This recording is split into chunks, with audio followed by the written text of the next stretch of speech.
nag-isa ka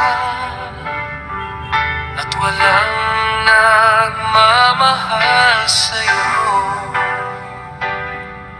Matagal ka na niyan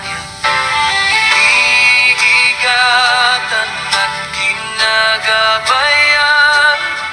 Sa kabila ng lahat, patuloy siyang nagmamahal sa'yo.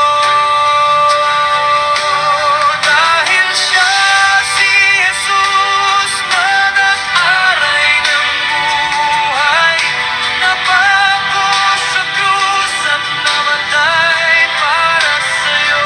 Dahil mahal niya tayo.